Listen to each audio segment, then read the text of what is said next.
chapter, so you can get kind of the whole context of this prophecy.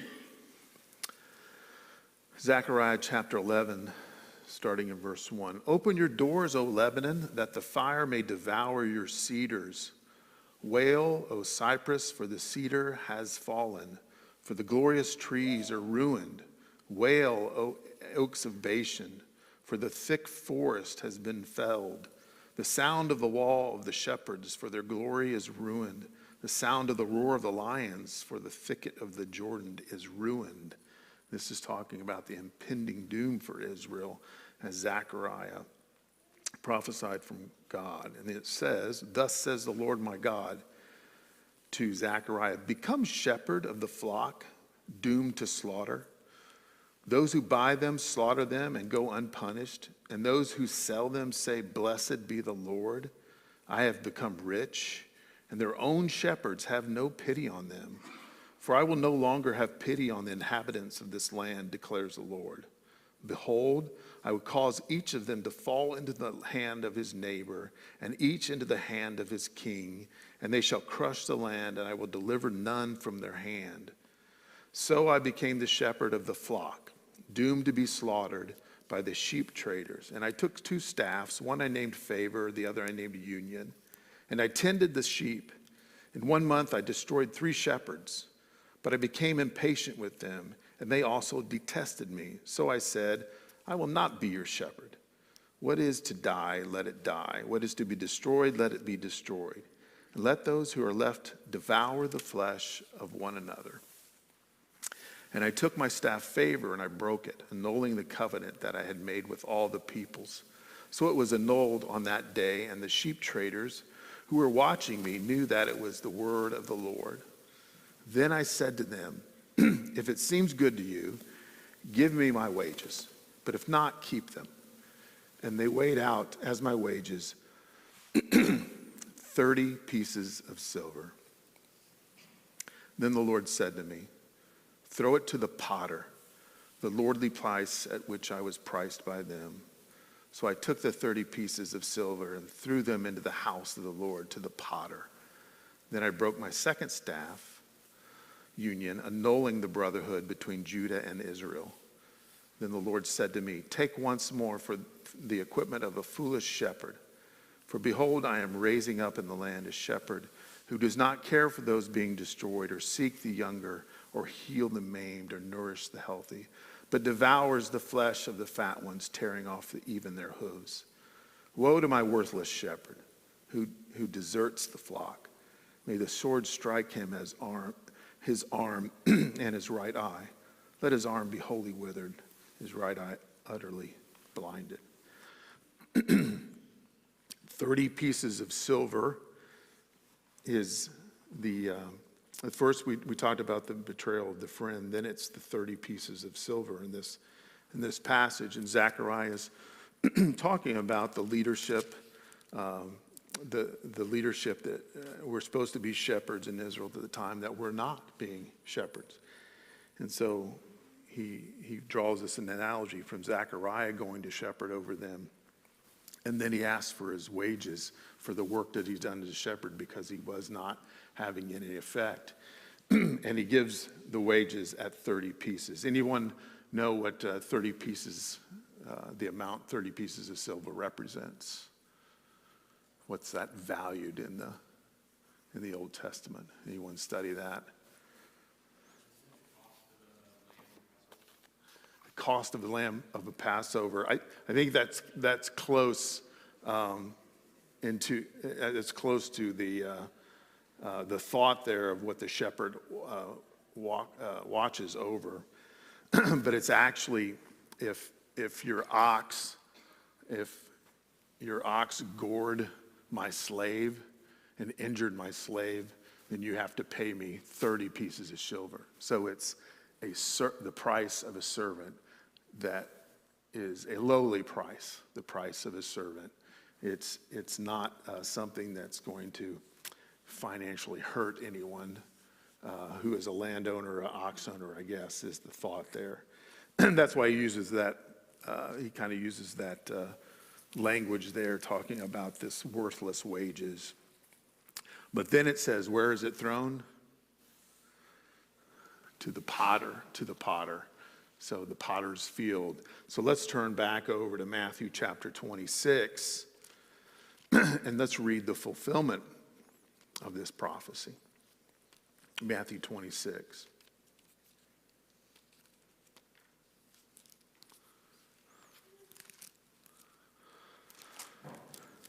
Okay, I'm going to start reading in verses 14 through 16 of Matthew 26.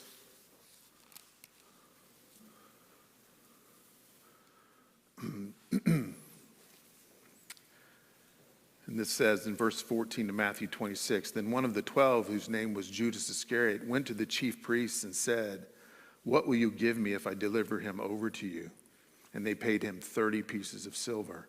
And from that moment, he sought the opportunity to betray him. And then if we skip to chapter 27, this is where we see the prophecy fulfilled in verses 9 through 10. Well, actually, let me start at verse 3. And this is after Judas had felt the full brunt of the guilt of what he had done. Then when Judas, his betrayer, saw that Jesus was condemned, he changed his mind and brought back the 30 pieces of silver to the chief priests and the elders, saying, I have sinned by betraying innocent blood. They said, what is that to us? See to it yourself. And throwing down the pieces of silver into the temple, he departed and he went and hanged himself. But the chief priests, taking the pieces of silver, said, it is not lawful to put them into the treasury since it is blood money. So they took counsel and bought with them the potter's field as a burial place for strangers. Therefore that field has been called the field of blood to this day. Verse 9, then was fulfilled what had been spoken by the prophet Jeremiah, saying, and they took the 30 pieces of silver, the price of him on whom a price had been set by some of the sons of Israel, and they gave them for the potter's field, as the Lord directed me. So we see here in the story of the betrayal of Jesus by Judas, we know that night when he was taken, Judas kissed him on the cheek so that those that were following him would know that that was Jesus. And they took him and began the process of trying him and then ultimately crucifying him. And as we know, Judas felt guilt for this and hung himself. But all of this was done, as it says, as Jesus says, to fulfill the prophecy. And so the prophecy was fulfilled. Dick draws a comparison between what Judas's guilt and Ahithophel's guilt. Ahithophel, and this was on the first page of your lesson book for lesson 9. Ahithophel was an advisor to King David, and they both hanged themselves after they felt their guilt for their betrayal. And he was trying to draw this relationship between Ahithophel and Judas, and the fact that they were close to their master, close to their Lord, but yet they ultimately betrayed them. I thought it was interesting, though. I want to know, some of you folks have probably studied this. Does anyone know who Ahithophel's son was? It's in 2 Samuel 23:34, if anyone knows. Tao. I think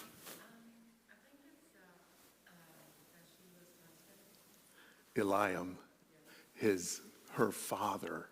Eliam was Ahithophel's son, and Eliam was Bathsheba's father. And he was one of the 30 great men also. But that's very good, because Ahithophel betrayed David, but yet Bathsheba was his granddaughter. Yeah, don't mess with my granddaughter, right? I think that's the lesson we learn. I thought that's really interesting in the betrayal, but yet Ahithophel must have been carrying this rage against David for a long time. Judas carried his rage. But I don't think he knew why, right? But it was enough to have him betray the Lord. But then they both felt this immense guilt and knew nothing better to do than to kill themselves. So, what's interesting, let me ask this question. The passage in Matthew 27 said the prophecy had to be fulfilled, that he would be betrayed. So did Judas have a choice? Did he have a choice? Yeah. David says, yeah, he had a choice. Yeah. Yeah, it was going to happen, a prophecy, but it doesn't say it was going to be Judas. Right. So, yeah. It was going to happen. So, Jesus even says, woe to the man, right, in Matthew 26. He warns Judas, who is in the earshot of that statement. He warns him. And that's always puzzled me, because here he says, when I hand the sop to the person I hand the sop to, Yeah. be the one who betrays me. And when he gives it to Judas, he tells him to do it quickly. Yeah. What are you going to do? Do it quickly.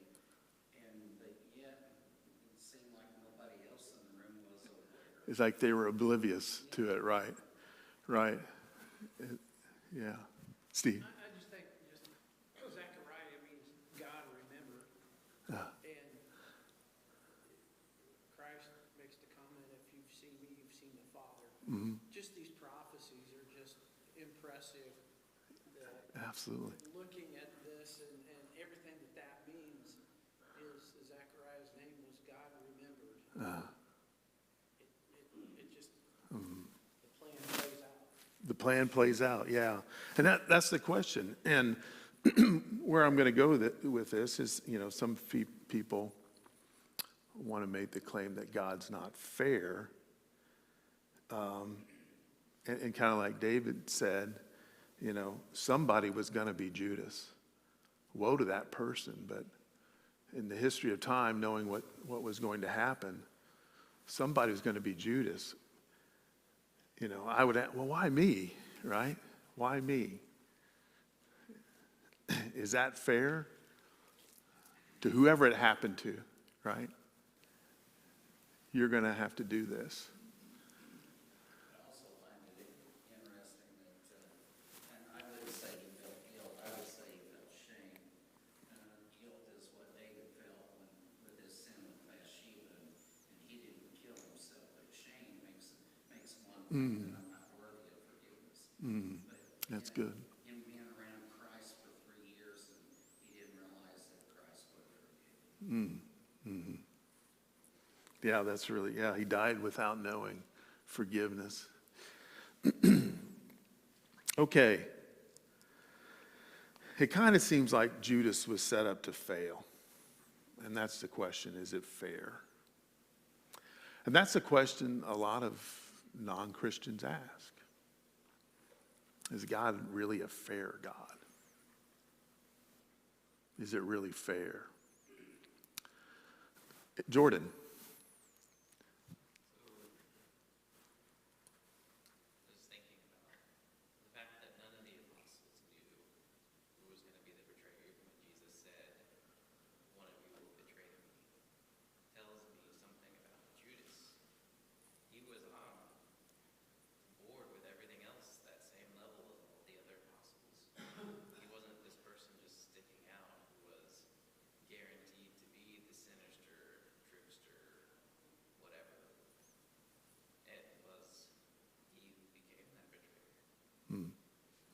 But that's not because he wasn't an actual disciple of Christ. That's what makes it so heartbreaking. Right. He was a real friend of Christ. Mm-hmm. Oh, that's what the psalmist said, right? Who's my friend, right? And he believed that. He wasn't faking friend, right? He just had this demon within him, Well, and it eventually says that Satan entered him, right? And he did what he did. But yeah, Heather. I mean, it's not like Judas was just completely innocent and just one day up and decided he was going to betray Christ. Like, it was already in his character. We already know that he was stealing from treasury. Like, this wasn't like God taking a completely innocent person and making him betray Christ. This is who Judas was. Hmm. You know, and a theory that was put forth to me years ago that I think is some way in is that Judas watched Jesus escape time and time and time again. And maybe he figured he could just make a quick buck and Jesus was going to escape him. Yeah. Yeah, that is a theory. And we don't know the whole story from the author, but I think you're right. There was something within Judas that gave Satan an opportunity. And that's exactly what happened. But it comes back to this question of God is fair. And so what I want to discuss tonight is that question. If there is a God, why is there so much suffering and evil in the world? In our context tonight, we're thinking about the evil that Judas did. And at the same time, we're talking about the evidence of prophecy and how it had to be. But tonight, we're gonna talk more about this question. Lydia. I think, just going back to Judas, I think people only ask the question, is it fair because of his poor choices in the end? If Judas betrayed Jesus and then repented and, making this up, saw Jesus after he arose and they were forgiven face to face and you saw this amazing ending, the question, was that fair? No one would ask that. Right. Because it's unfair that he was forgiven. So Right. people ask the question, is God fair when the poor choices of people have negative consequences? When it's the other way around and people lean to God and God touching man reaches back and God never left, they don't ask that question. Right. Because they know it's unfair. They're Yeah. not. So people only ask the question, is that fair when other people make poor choices? Yeah. Not God. Yeah, the question is, was there a lot of difference between what Peter did and what Judas did? Yeah, that's a good point. Okay, so this question is one of the most common questions asked by skeptics of the Bible. And mainly in one of the videos that we watched last week, there's another series that asks the same question. The panel discusses it. And one of the people in that panel, Brian, says this is exclusively why he doesn't believe. He doesn't believe because he doesn't think there's enough evidence to prove there is a God. And therefore he wouldn't be, since there's not enough evidence that would completely convict him, then he wouldn't be condemned for not seeing that. So he rests his theology based on that. But this is also one of his biggest stumbling blocks. There's a lot of people over time that have left the church because of not able to get over this one issue. The question as to why God allows pain and suffering is one of the most pressing of our time. That was written by Paul Little in a book called Know Why You Believe. And that was written in 1967. I just thought that was interesting because it's pressing of our time. At that time, they thought this issue was huge. If they could see now, right, I know how long that is because I was born in 1967, so it's 56 years later. In fact, this is the single biggest obstacle for spiritual seekers. That's what Lee Strobel wrote in his book, The Case for Faith.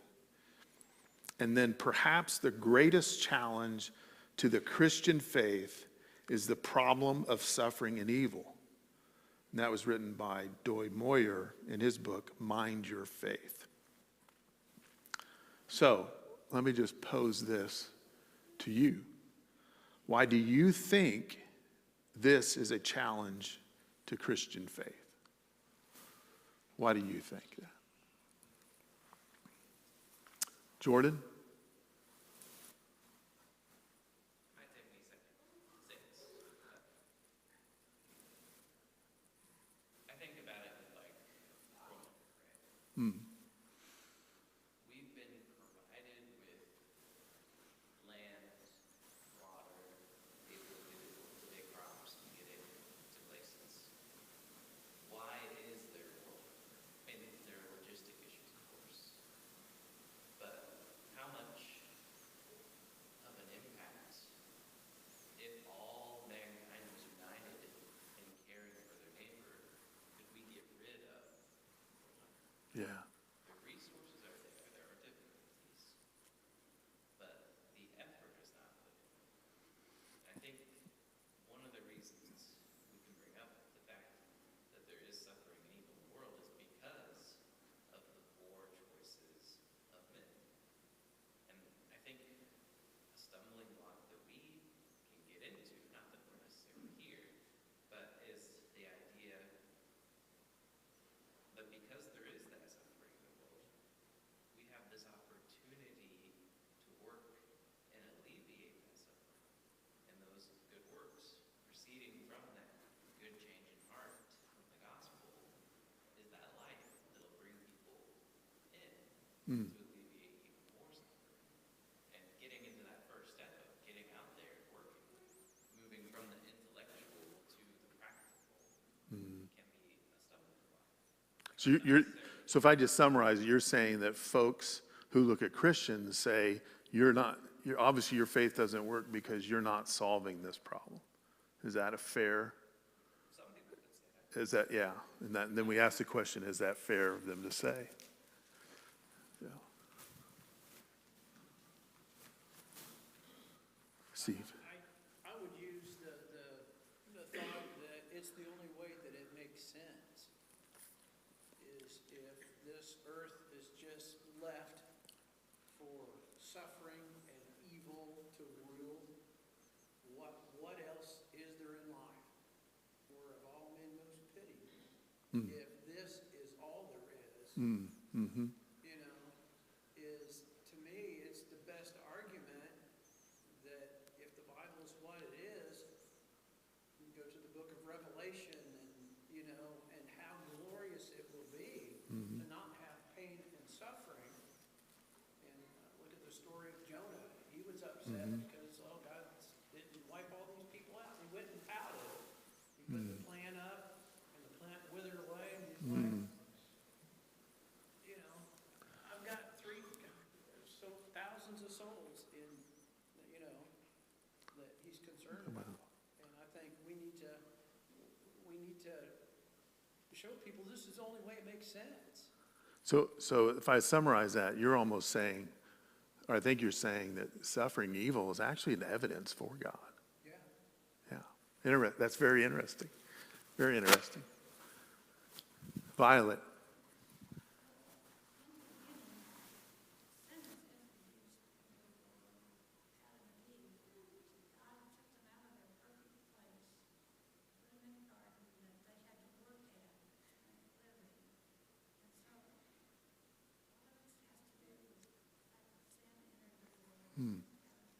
Yeah.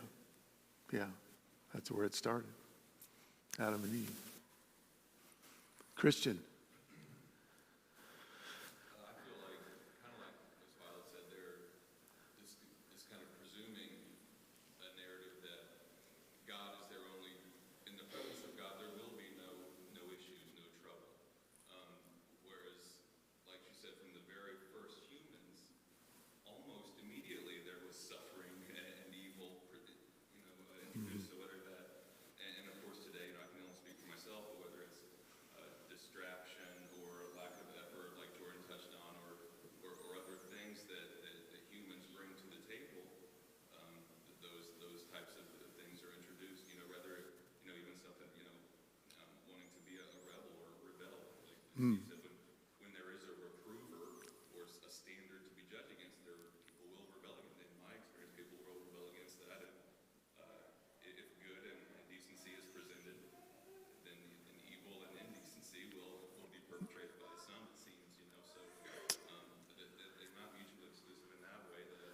Yeah. God is there to make the suffering okay, not to eliminate it. Yeah. It's kind of what has always been through all, even when people have been working diligently to do God's will. They have suffered. They have Yeah. endured evil. Yeah. So there's At others' hands. there's always there's no promise of absence of those things. Yeah, that's a great point you brought up, is if you're going to say God doesn't exist, I'm kind of summarizing what you're saying, if God doesn't exist because of evil, then you got to say, okay, what's the standard? And I think that's the word you use. Yeah, David. I'm going to kind of add on to that, a good God and a kind God.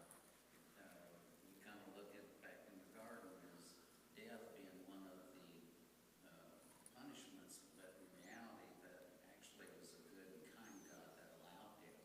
Because suffering and the evil that goes on, can you imagine just doing that for an eternity here? Yeah, yeah. So a good and kind God allowed death to put an end to that. Yeah, that's a great point. I think we're going to hopefully see that. A good and kind God is what his intent was from the beginning. But death and sin made him deal with it. Right. Heather? I think first of all, the idea that we as humans have any idea what real like fairness and justice is kind of laughable. Especially when you're talking about God, who's creator of the universe. What do we know about fairness? Sounds like that conversation with Job, right? Yeah. And as for suffering and evil, like how much free will are you willing to sacrifice? Because that's the only way we're going to get rid of all suffering and evil. Yeah. So if God stops certain kinds of suffering and evil, where do we draw the line? Yeah. Right. How much? Yeah. And that's the question. So much. Why is there so much evil? Well, how much evil is enough? How much is okay, right?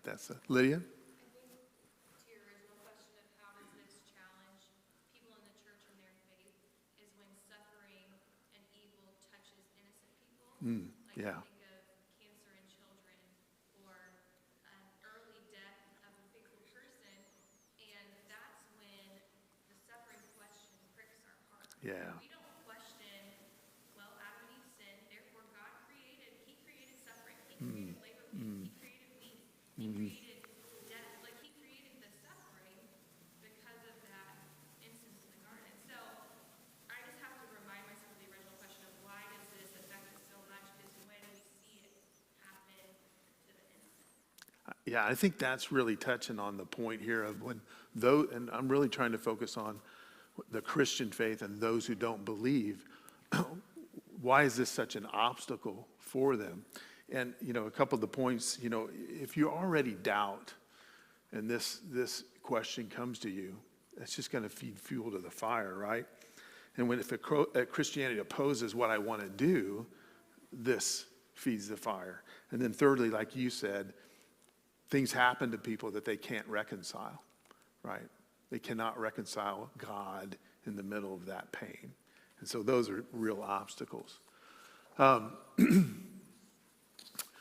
The argument goes this way. Christians believe God is good and all-powerful.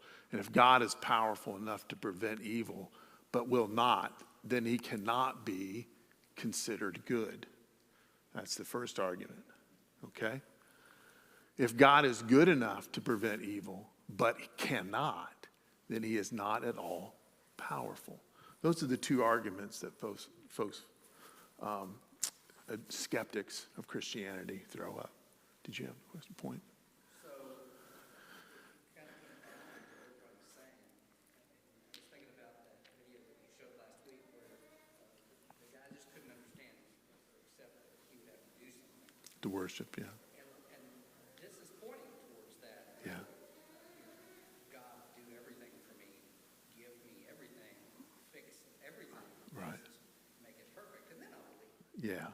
Then it's okay. Right. But you also just said the reason they doubt sometimes is because, really it's what we want to do.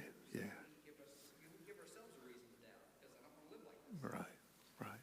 So it really comes back to selfishness a lot. Yeah, and there's some things that logic speaks to that we know about suffering and pain and trials. We know the truth about those, don't we? And I think most people do. But it's putting that in reference to a benevolent God that seeks my worship, but is willing to give me all. Did God create evil? Did God create evil? So I think Violet pretty much told the beginning of time. Evil started when man made the first decision to ignore God's law, right? That's when evil started, and the consequences of evil. But he did not create evil. Now we get into the question, well, did God create Satan, right? That's another subject that we're not going to talk about tonight. But it's very interesting to think about. But when you think about that issue, what God did create, it was good. Everything he created was good. And when he created man, it was in his image. It was very good. Those are the good things that he created. And the object of God's love is man. And if we understand that God is love, we exist in his love. But when you separate and remove God, what are you left with? You're left with evil and the one that has the power over the world for destruction. How is evil defined? Is evil the absence of good? How do we define good? If there is no God, why is there so much good? If there is a God, why is there so much evil? That goes back to the standard question, right? If you're going to say there's no God because of evil, then you have to look on the other side of that coin also, right? Right? If there's good, then does that mean there's a God? Right? Okay. Wow. We have buzzed through this lesson tonight. We have, Ryan, scroll with it. I find it kind of interesting that anytime questions come up like this, it's always the negative version. Like kind of how Lydia said earlier, like no one talks about when things are good. Like no one talks about, oh, there's so much benevolence and there's so much prosperity in the world, so that means that there is a God. Like you're not having people on the other side, no, that means there's not a God. Right. No one does that. Yeah. And so there's a saying, hurt people hurt people. And when hurt Yeah. and suffering exists in the world, many times people are not trying to drag others down with them, but it's just the nature of it. God calls us to mourn with those who mourn. And so when we're in the pit, to use Tyler's analogy, it's dark. It's scary down there. And a lot of times we ask ourselves questions that are hard. And sometimes we don't want to have to answer because we need to come to the facts of God does love us, and I did sin against him, and I have made choices that are not what he would want to have happen. And I'm sure that that's what Adam and Eve dealt with for the rest of their life. That they have turned their back on the creator of the universe. Right. Wanted to have that relationship with him. Yeah. They tasted perfection and remembered what it tasted like every day. Yeah. That's a good point. Steve? I think this whole discussion, it just reminds me of the urgency that we should have to get the gospel message out. Because when somebody is in a circumstance like cancer in children, they're not prepared and in a place to even, there's an urgency that getting the good news out there so that they're prepared to face those trials. If you get the trial thrown at you before you hear the gospel, you're setting yourself up for failure. The fields are white to be harvested. You know, this Right. should help us be more urgent, to be more kind, more loving, more teaching than anything else. And people are often most receptive during those times, aren't they? Yeah. Heather. All right, so I'm gonna try to get through this without crying. So,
miscarriage and stuff is something we just don't talk about as a society. So we're just sort of shamed into being quiet, and just knowing that there's other people out there who've been what we've been through.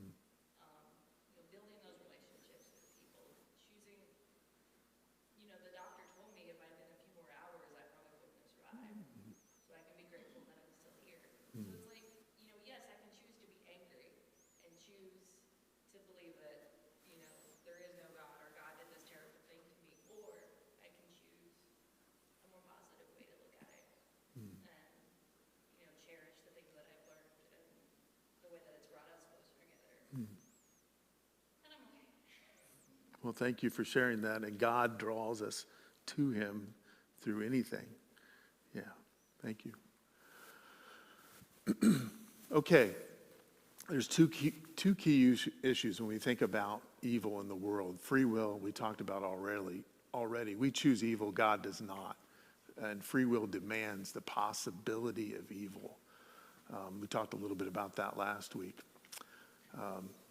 Without evil, there's no love, because if we couldn't choose evil, we only choose love, we'd just be a robot.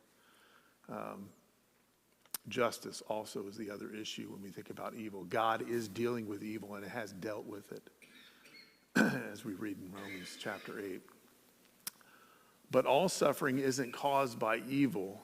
Lydia brought this up earlier. Sometimes the innocent suffer and we can't reconcile that. The world can't reconcile it. And it is a barrier to faith for them. And we should not minimize that at all. We should not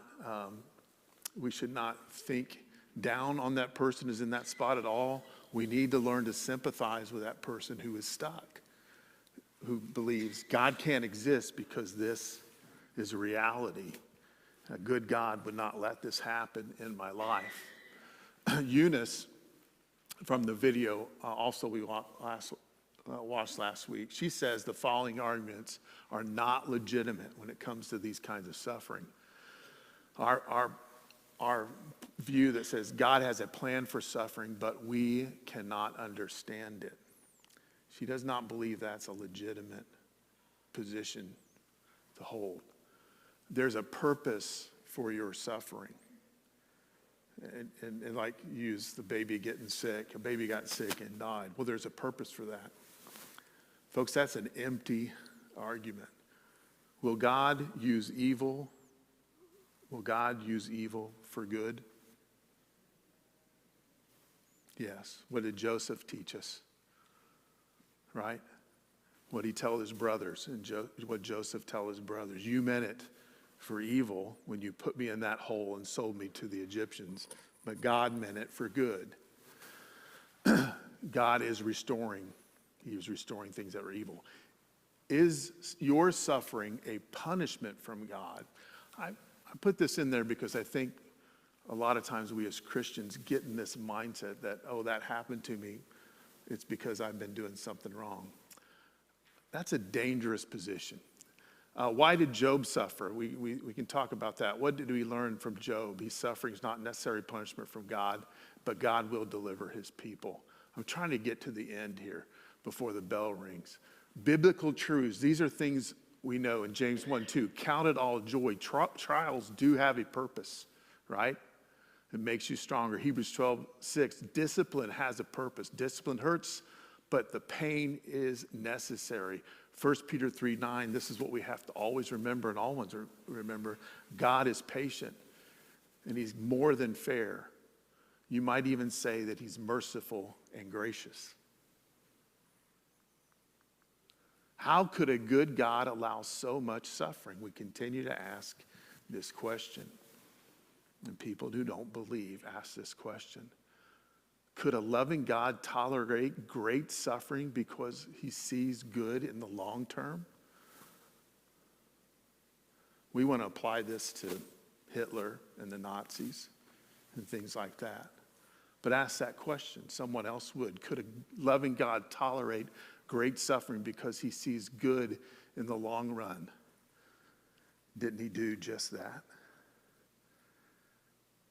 Didn't he tolerate the suffering of his son on the cross? because he saw great good in the long run? What was God's answer to suffering? Jesus Christ was his answer. He came and suffered with us. Could it be that suffering and evil are actually evidence for the existence of God? Yes, and it all points back to the cross. If you want to believe in God, if you want your friend or loved one who doesn't believe in God to find solace and peace in God in times of suffering, they have to answer the question, did Jesus Christ die on the cross? And was he raised? And we have evidence that that is true. That is true. And he's worth all of our soul. Thank you all very much. Next week we'll be studying lesson number 10, which will continue in the theme of Christ. And we'll talk specifically next week about Christ, the suffering of Christ.